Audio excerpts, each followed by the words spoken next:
இப்போ நம்ம பார்க்க போகிற டாபிக் வந்து அறிஞர் அண்ணா. இவர் வந்து திமுக அப்படின்னு சொல்லி ஸ்டார்ட் பண்ணது 1949 வந்து ஸ்டார்ட் பண்ணார். 1967 வந்து பொதுத்தேர்தலில் வந்து திமுக முதலமைச்சர் ஆனார்.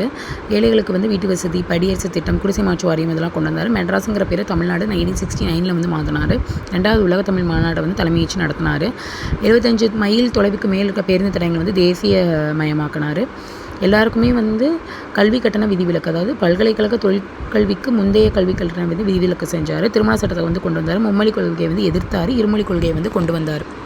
அது நீங்கள் எப்படி ஞாபகம் வச்சுக்கலாம்னா 67 வீடுபடி குடிசை, 67 வீட்டுப்படி குடிசை, 67ங்கிறது வந்து ஜெயிச்சது, வீடுங்கிறது வீட்டு வசதி, படியரசி திட்டம், குடிசை மாற்று வாரியம் இதெல்லாம் அந்த லைனில் வந்துடும். நெக்ஸ்ட் வந்து 69 தமிழ் மனம் ஞாபகம் வச்சுக்கோங்க. 69 வந்து தமிழ்நாடு அப்படிங்கிற பேரை மாற்றினதும் வச்சுக்கலாம். நெக்ஸ்ட் வந்து தமிழ் இங்கிலீஷ் மட்டும்தான் அப்படிங்கிறதும் வச்சுக்கலாம். இருமொழி கொள்கையை மட்டும்தான் ஆதரித்தார். மும்மொழி கொள்கையை வந்து எதிர்த்தார். மனம்ங்கிறது வந்து திருமண சட்டம். அந்த வீடியோ பிடிச்சிருந்தனா லைக் பண்ணுங்கள், கமெண்ட் பண்ணுங்கள், ஷேர் பண்ணுங்கள், சப்ஸ்கிரைப் பண்ணுங்கள்.